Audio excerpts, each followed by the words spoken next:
እንዴት ናችሁ? እንዴት አላችሁ? ጥቂት ስለ ማንቸስተር ዩናይትድ የቀድሞ ተጫዋቾች ደግሞ ትንሽ እናንሳ። ባለፈውም እንደተወያየን አስታውሳለሁ። ግን ባለፈው ታስታውሱ እንደሆነ የማንቸስተር ደርቢ ከመደረጉ በፊት ፖል ስኮልስና ኒኪ በት የራሳቸው ፖድካስት አላቸው። እዛ ፖድካስት ላይ ስለ ጨዋታው አስተያየት በሚሰጡበት ጊዜ እኔ አናሊሲስ ልለው ይቸግረኛል እውነት ለመናገር። በተለይ እነዚህ የቀድሞ ዩናይትድ ተጫዋቾች የሚሰጡት አስተያየት ኑዋንስድ የሆነ ታክቲካል የሆነ ነው። የሆነ አዲስ ቁም ነገር አዲስ ፐርስፔክቲቭ አገኝበታለሁ የምትሉት አይደለም። የሆነ ለመረዳት ያስቸግረኛል። የደጋፊ ኮሜንት የሚመስል አይነት አስተያየት ነው የሚሰጡት እና ከዛ ጨዋታ በፊት እንደው ሃላንድን እንዴት ማቆም ይቻላል የሚለውን ጉዳይ በተመለከተ ከፖል ስኮልስ አይነት ትልቅ ተጫዋች ከኒኪ በትም አይነት ፖል ስኮልስ ደረጃ ባይሆንም ጥሩ ተጫዋች የምትጠብቁት ከኤክስፒሪየንስ የሚነሳ ከጨዋታ እውቀት የሚነሳ ኑዋንስድ የሆነ አይደለም አናሊሲስ ነው የምትጠብቁት። አሁን እዛ ጨዋታ ላይ አንድ ያሉት ነገር ሃላንድ በማርቲኔዝ ሊቆም የሚችል አይደለም፣ መረብ ውስጥ ይዞት ይሮጣል እንደ ህፃን ልጅ ላይ ከቶድለር የቀድሞ የማንቸስተር ዩናይትድ ተጫዋቾች ናቸው። አንደኛ ይሄንን በመናገር ለማንቸስተር ዩናይትድም ለማንቸስተር ዩናይትድ ተከላካይ ለሆነው ለኤሚ ማርቲኔዝም የሚሰጡት ጥቅም ምን እንደሆነ አላውቅም፣ የተጫዋቹን በራስ መተማመን መጉዳት ካልሆነ በስተቀር። ሊሳንድሮ ማርቲኔዝ ያው በጨዋታው ላይ ያየነውን አይነት ብቃት አሳየ። ያንን አስተያየት ሲሰጡ ሃላንድና ሊሳንድሮ ማርቲኔዝ ተጫውተው እንደማያውቁ አይነት። ሃላንድ ልክ ነው ማንቸስተር ዩናይትድ ላይ ጎሎች አስቆጥሮ ያውቃል፣ ግን ሊሳንድሮ ማርቲኔዝም ሃላንድን አቁሞት ያውቃል። በማንቸስተር ዩናይትድም ይሁን ከዛ በፊት በነበራቸው ግንኙነት በዶርትሙንድና በአያክስ መካከልም ይሁን ለመጀመሪያ ጊዜ አልነበረም ሲጫወቱ የነበሩት። በጣም ዲስሚሲቭ የሆነ ፐርሰናል የሆነ አስተያየትን የሰጡት እና ከጨዋታው በኋላ ተጠየቀ ሊሳንድሮ ማርቲኔዝ መጥተው ቤት ለምን ፊት ለፊት አይነግሩኝም ከፈለጉ ደግሞ በአካል ስንገናኝ እኮ አይሉኝም እንደዚህ አለ። ምንም አይመስለኝም ግን ብሎ ቅሬታውን ገለጸ እና ከዛ በኋላም እንደገና ለፖድካስታቸው ማሞቂያ ያደረጉት እደግባክህ ምናምን የሚል አስተያየት ሰጠው ኒኪ በት። ይገርመኛል ይሄ ምክንያቱም ሰሞኑን ብዙ እየተነገረ ያለ ጉዳይ ነው። አይተክ መነገርም ይገባዋል። የቀድሞ የማንቸስተር ዩናይትድ ተጫዋቾች ማንቸስተር ዩናይትድ ያለበትን ድክመት እያዩ አናሊሲስ መስጠታቸው ድክመት አይደለም። የሚዲያ ዘመን ነው። ዲጂታል ሚዲያ አለ፣ የብሮድካስቲንግ ሚዲያ አለ፣ የፕሪንት ሚዲያ አለ። በፈለጉት ሚዲየም አናሊቲካል የሆነ ቡድኑ ያለበትን ሁኔታ የሆነን ሰው የሆነን ተጫዋች ፐርሰናል በሆነ ልክ እንደዛ ክብርን ዝቅ በሚያደርግ ሁኔታ ሳይተቹ አናሊቲካል ሆኖ አስተያየት ቢሰጡ እንረዳለን። ትክክልም ተገቢም ይሆናል። አሁን ልክ እንደ ህፃን ልጅ ይዞት ይሮጣል፣ ጎል ሲያስቆጠር ከኳሱ ጋር ነው መረብ ውስጥ የሚከተው ብሎ አስተያየት መስጠት ግን በየትኛው መለኪያ ነው አናሊቲካል? የሲቲ ጽንፈኛ ደጋፊ እንኳን እንደዚህ የሚል አይመስለኝም። የሚገርም ነው ስታስቡት። ስኮልስ ሪትሪት አድርጌያለሁ ከቲቪ ኮሜንትሪ በቃ ወጥቻለሁ፣ ልጄን የበለጠ መንከባከብ እፈልጋለሁ አለ። እሱን አይደለም ያደረገው። ልክ ነው ከጨዋታ ማስተላለፍ ከማች ኦፍ ዘ ዴይ አይነት ወይ ከስካይ ስፖርት ወይ ከሆነ የቴሌቪዥን ትንተና ወጥቷል፣ ግን ሌላ የኢኮ ቻምበር ነው የቀየረው። ዘ ጉድ ዘ ባድ ኤንድ ዘ ፉትቦል የሚል ፖድካስት ፈጠሩና አንድ ፓዲ መጊነስ ከሚባል ሌላ ሆስት ጋር ሆነው ለሶስት የሚያዘጋጁት ነው ስኮልስና ኒኪ በት። እና ለምሳሌ ልክ ይሄ ፖድካስት እንደተጀመረ ይሄ ፓዲ መጊነስ የሚባለው ሆስት ምን ብሎ ነበር? እመኑኝ እነዚህ ሁለቱ ሁሉንም ነገር አይተዋል እና ልክ እንደታያቸው ከመናገር ወደ ኋላ የሚሉ አይደሉም። በየሳምንቱ ስኮልሲና በቲን መስማት ግሩም ነገር ነው ብሎ አስተያየት ሰጠ። ግን እኔ የምሰማው እንደዛ አይደለም። ምክንያቱም ስኮልስም ሲናገር ኒኪ በትም ሲናገር ምንድነው አኔክዶቶች ላይ መሰረት ያደረገ ነው። የሆነ ጊዜ 1999 ላይ ከኖቲንገም ፎረስት ጋር ስንጫወት ወይ ከሌስተር ወይ ከኮቨንትሪ ሲቲ ጋር ስንጫወት እንዲህ ሆኖ ነበር የሚል በጣም አኔክዶታል የሆነ አሁን ያለውን የእግር ኳስ ኤቮሉሽን ተከትሎ አሁን ባለው የእግር ኳስ እድገት ላይ መሰረት ያደረገ አስተያየት አይደለም የሚሰጡት። አኔክዶታል ነው። ከዚህ በፊት እንደዚህ ሆኖ ነበር፣ በእኛ ጊዜ እንደዚህ ሆኖ ነበር ከሚል እኛ ጊዜ ላይ የነበረው የሚል ተጠናውቶ ያለው አይነት አስተያየት ነው የሚሰጡት። ስኮልስ ይገርመኛል። በተለይ በቀደምም ጥቂት ሳነሳው ነበር። በጣም ስፔሻል ተጫዋች ነበር፣ ዩኒክ ተጫዋች ነው። የብዙ ሰዎች የዛ የማንቸስተር ዩናይትድ ቡድን ምርጡ ተጫዋች ፌቨራይታቸው የነበረ ነው። የሌላ ሀገር የባህር ማዶ ሰዎች እንግሊዛውያን ተጫዋቾችን በእንደዚህ አይነት አድናቆት ሲያደንቁ መስማት የተለመደ አይደለም። ዚዳን፣ ቻቪ፣ ፔርሎ፣ ሌሎች ተጫዋቾች ዩኒክ ተጫዋች ነው። ስላየሁት ስኮልስን ያንን ማለት እችላለሁ። እና ምንድነው ማስብ የነበረው ስኮልስ ድሮ መናገር የሚወድ አልነበረም፣ ግን ከተናገረ በሚጫወትበት ቅልጥፍና የሚናገር ይመስለኝ ነበር። በሚጫወትበት ጠንካራ ማስተዋል የሚናገር ይመስለኝ ነበር። ስል የሆነ እንደው አንደበተ ርቱዕነት ማለት አይደለም፣ ግን ለየት ያለ ፐርስፔክቲቭ የምሰማ ይመስለኝ ነበር። እንደዛ አይደለም ስኮልስን እንደ ተጫዋች አይደለም ዲስሚስ እያረኩ ያለው፣ እንደ ፐንዲት ግን ያስደነግጣል በጣም።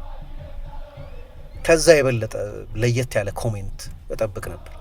አሁን ሁለቱም የክላስ ኦፍ 92 አባላት ናቸው። ትሩ ኤንድ ትሩ ማንኩኒያንስ ናቸው። የማንቸስተር ዩናይትድ ደጋፊዎች ናቸው። የከተማይቱም ልጆች ናቸው።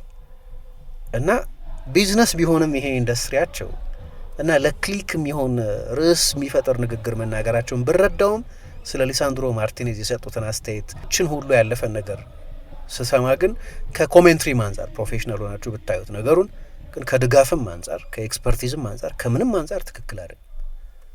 የሚገርም ነው። ሮይ ኪን፣ ጋሪ ኔቭል፣ ሪዮ ፈርዲናንድ ሌሎችም እዚህ ኢንዱስትሪ ውስጥ ያሉ ናቸው። አንዳንዶቹ በደንብ ከፍተኛ ገንዘብ እያገኙበት ነው። ለምሳሌ ጋሪ ኔቭል ዘ ኦቨርላፕ የሚባለውን ሾው ግሎባል ለሚባል የሚዲያ ካምፓኒ ሬዲዮ ላይ ስፔሻላይዝ ላደረገ ሸጦታል።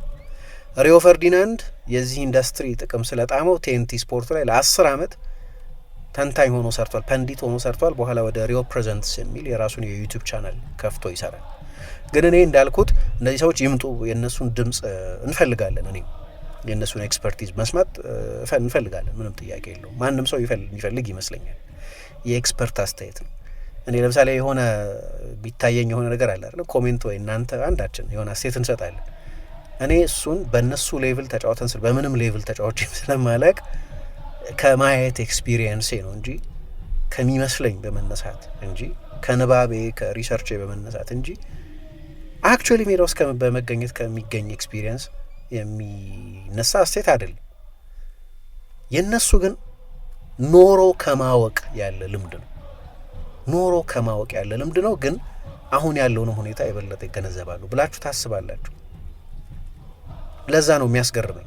እና ኒኪ በትና ፖል ስኮልስ ቅድም ያልኩት ጉድባን እንደ ፉትቦል ሚል ፖድካስት አላቸው።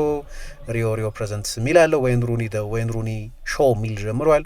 ጋሪ ኔቭል ፖድካስትም አለው። ቅድም ካልኩት ከሌሎች ጓደኞቹ ጋር ከሚያቀርበው ኦቨርላፕ ጋር ችግሩ ምንድን ነው? ይመጡና ፐርሰናል ያደርጉታል።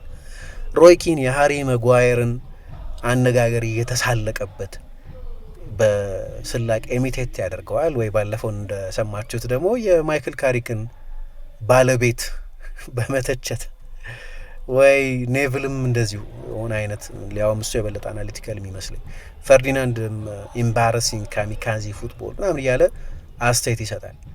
ኪን የሚመጣና ግፈፉት አንበልነቱን ከብሩኖ ፈርናንዴዝ ጋር ቀሙት አንበልነቱን ምናምን የሚል አስተያየት ይሰጣል። እና በቀደምም እንግዲህ ሪሞርስ አላየሁባቸው ማለት ነው። አላየሁባቸው ደግሞ ችግሩ ምንድን ነው? ትልልቅ ተጫዋቾች ነበሩ እንጂ ትልልቅ አሰልጣኞች አልነበሩ።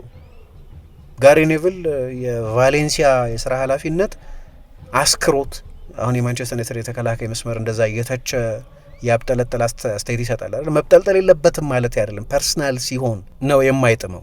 በቫሌንሲያ አሰልጣኝነት የእሱ ቡድን አንድም ጨዋታ ላይ ጎል ሳይቆጠርበት ወጥቶ አያውቅም። እርግጥ አሰልጣኝነት ሌላ ቦታ ያልተሳካለት ሰው ስለ አሰልጣኝነት አስተያየት መስጠት የለበትም የሚል ገደብ የለም። ግን ለምሳሌ በቀደም የሚከነክን ነገር ኒኪ በት ሲናገር ነበር። እደግ እንጂ ምን ብሎ ስለ ሊሳንድሮ ማርቲኔዝ ስለ እነሱ ሊያውም እኮ መስመር የተላለፈ ነገር አይደለም፣ ፊት ለፊት ሲያገኙ እኮ አይሉም እንደዛ የሚል አስተያየት ነው የሰጠው አይደለም። እና ከፈለጉ ፊት ለፊት ቤቴ ወይ ደውለው ለምን አይናገሩም ለሚዲያ እንደዚህ ያለ ነገር ከሚናገሩ አለ። ይህም ክፋት ያለው በጣም አግሬሲቭ አልመሰለኝም የማርቲኔዝ አመላለስ። እንዲያውም በጣም በጥንቃቄ ለስለስ ባለ ሁኔታ መሰለኝ የመለሰው። ነገር ግን ይህንን አይነት አስተያየት ከሰጠ በኋላ መልሶ ምን ይላል? ለማንቸስተር ዩናይትድ ስትጫወት እኮ ትችት መለማመድ አለበት፣ ትችት የመሸከም ትከሻ ጫንቃ ያስፈልጋል አይነት ደግሞ አስተያየት ሰጠ። አሌክስ ፈርጉሰን ለምሳሌ አንዳንድ በትችት መስመር የሚያልፉ የሚመስላቸውን ጋዜጠኞች አያቀርቧቸውም፣ ወደ ፕሬስ ኮንፈረንሱ እንዳይገቡ የሚያግዷቸው። ቢቢሲን እኮ ለ20 ዓመት አግደውታል። አሁን አንዳንዶቹ የድሮ ተጫዋቾች ምንድነው እኛ የበለጠ ትችት እንሸከም ነበር፣ እኛ የበለጠ ጠንካሮች ነን፣ እኛ የበለጠ ለትችት የምንቋቋም ነን የሚል መልእክት ማስተላለፍ ይፈልጋሉ። ፈርጉሰን ፕሮቴክት ያደርጓቸው አልነበረም እንደ ተጫዋቾቹ? ሊያውም እንዳሁኑ እኮ የሶሻል ሚዲያ ዘመን አልነበረም። እንዳሁኑ አቢዩዝ አትደረጉም በኢንስታግራም ኮሜንት፣ በኢንስታግራም ኢንቦክስ። ግን ፈርጉሰን ያንን አደገኝነት ስለሚገነዘቡ ተጫዋቾቹን ፕሮቴክት ያደርጓቸው ነበር።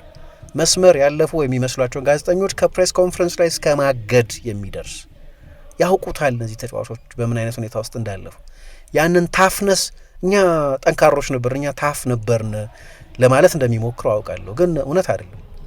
ታፍ ነበርን የሚለው በጠቅላላው እውነት አይደለም። ፈርጉሰን ማለት የማንም ሰው ቨልነራቢሊቲ ነበራቸው። ያንን ሴል ማድረግ ይፈልጋሉ የድሮ ተጫዋቾች። ታፍ ነበርንኛ እያሉ ግን ይሄ የነዚህ የቀድሞ የማንቸስተር ዩናይትድ ተጫዋቾች እንዲህ ያለ የበለጠ ፐርሰናል የሆነ ንግግር ግን የማንቸስተር ዩናይትድ ተጫዋቾችንም ደግሞ በአሰልጣኞቹም ላይ የሚሰጡት ፐርሰናል የሆኑት አስተያየቶች ስራውን በጣም አስቸጋሪ አድርገዋል። የካሪክ ሚስት ነች እንደ ቲም ቶክ የምትሰጠው ሲል ነበር ሮይ ኪን ከሱ ጋር ቢፍ ስላላት። አሁን ይሄ ክብረ ነክ አይደለም? ክብረ ነክ እኮ ነው። ከዛ ደግሞ የክለቡ ውሳኔ አሰጣጥ ላይ ብዙ አስተያየት ይሰጣል። ፖል ስኮልስ እና ኒኪ በት ሮይ ኪን በመጨረሻ እድል ይሰጠው። ሪዮ ፈርዲናንድ አርቴታ የአርሰናል ኃላፊነትን ወደ ማንቸስተር ዩናይትድ ለመምጣት አያመነታም የሚል አስተያየት ሰጠ። ጋሪ ኔቭል ማንቸስተር ዩናይትድ ለየትኛው አሰልጣኝ ሲል መቀየር የለበትም የሚል አስተያየት ሰጠ። በአጭር ጊዜ ውስጥ የተሰጡ አስተያየቶች ናቸው። አሁንም አስተያየቶች እየተሰጡ ቀጥለዋል። በቀደም እንዳልኩት ፖድካስቶች የዚህ ዘመን ብሎጎች ናቸው። ስለዚህ ሁሉም ሰው ብሎግ አለ፣ ሁሉም ሰው ፖድካስት አለ። ድሮ ብሎግ እንደነበረው ድሮ ብሎገር መሆን በጣም ቀላል ነበር እና ለክሊክ ሲባል ለአቴንሽን ሲባል የሚደረግ ነው። ሌላ ልትሉት አትችለው። ለእኔ ግን ያንን ክሊክ የምታገኙት በተጫወታችሁበት ታሪክ በሰራችሁበት ቡድን ፌለር ነው ወይ? እሱ ነው ትልቁ ጥያቄ ለኔ። ምክንያቱም ያ ነው ቶክሲሲቲውን የሚያመጣው፣ ግን ያ ነው ክሊክም የሚያመጣው፣ ብዙ ተከታይም የሚያመጣው። ኢንዱስትሪያቸው የሚፋፋው በዚህ ነው እና እንዴት እንደሚቀበሉት አላቅም። ብዙዎቹ ሚሊዮነሮች ስለሚመስሉኝ ያን ያህል በአንገብጋቢ የመኖር ጥያቄ ውስጥ ያሉ ስለማይመስለኝ ይህንን ማድረጋቸው በጣም ያስደንቀኛል። እንደው ጥቂት በድጋሚ ለማንሳት ስለፈለግኩ ነው። አመሰግናለሁ ወዳጆች። ቻው።